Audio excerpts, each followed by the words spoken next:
The main religion of Nepal is Hinduism. They worship millions of gods.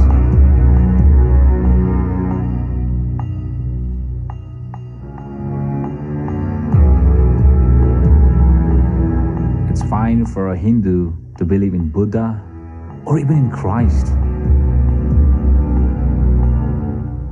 They can just aid, just do plus one God, because they already have so many gods, and they would just think that Jesus Christ is just one of the incarnations of their God.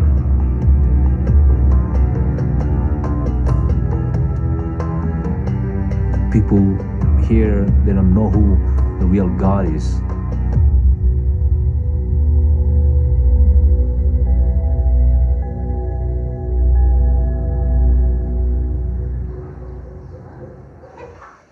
My name is Isai Rai. I'm from Kathmandu, Nepal. I'm married to Nagina Rai. I'm 33 years old, and I'm overseeing a ministry called Gospel Publication. So we, as a publication, exist to publish faithful Christian English books from English to Nepali.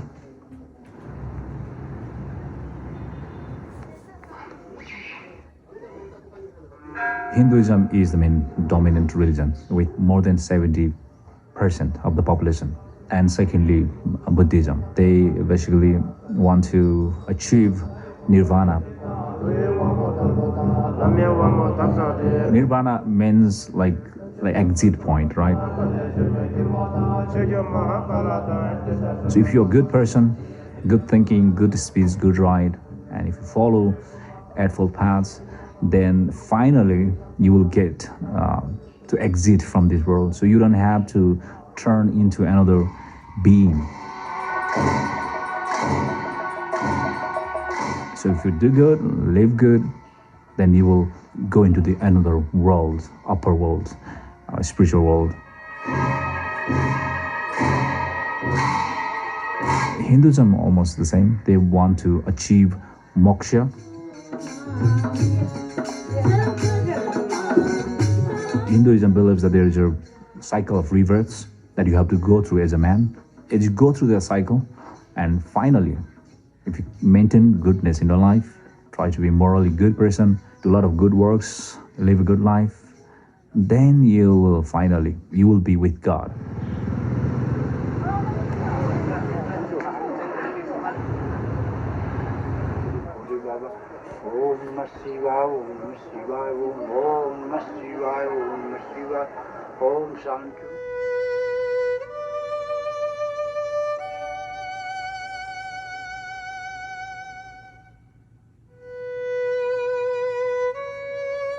Talking to a guru in the midst of temples, it's like swimming opposite direction of the river flow. It was very difficult. I felt sad. I felt pity on them. I saw him and see how much sin can do to a man. That guru was a clear example. Jesus Christ doesn't make sense to him. And that's what sin does. I was like him one time, darkened in my heart's minds and not able to understand the gospel. For Hindus, Jesus is just a plus God, a guru, a guy who can, fix their problem.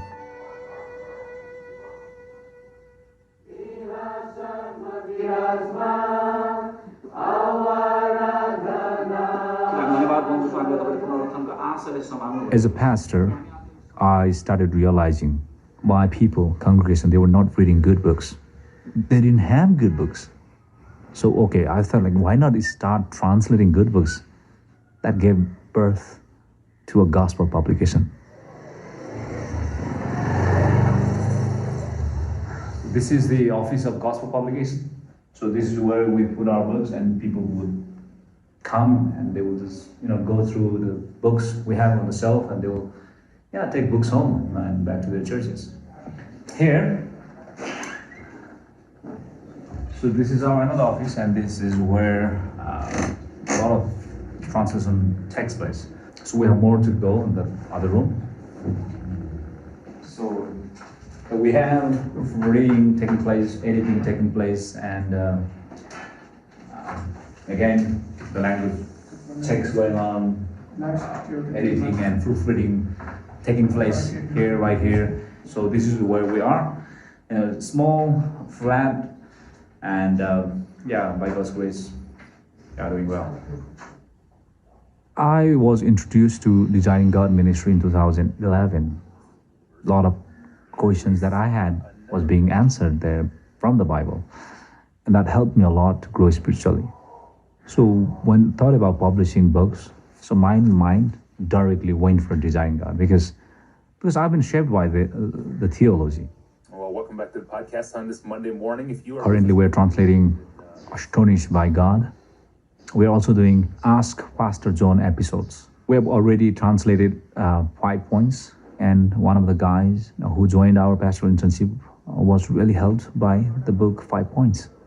In our Nepali context, if I'm not drinking or smoking or not speaking rough words, it means I'm a good person. Before reading this book, what I was thinking, I'm not totally depraved because I'm doing something is good.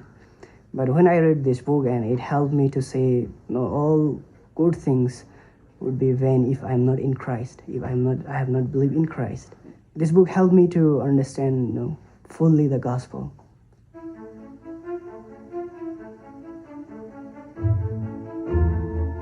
Yeah, we don't exist to solve the problem of Hinduism.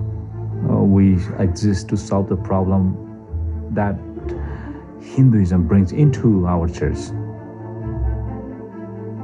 We don't want them to just, come to Christ for the sake of going to heaven. We want to see them coming to Christ to savor Him, to test Him that He is good.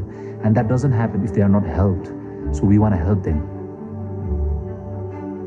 10 years down the line, 20 years later, 50 years later, we don't want people to have excuses for not reading books. So it's an investment, investment on future authors as well. Because we want to see local Nepali people writing books, good books. But you can't be a good writer if you are not a good reader first. Nepal is a theological desert. Publishing Desiring God books would help us water this theological desert. It will take us time, but eventually we'll be able to, water the whole desert, one book at a time.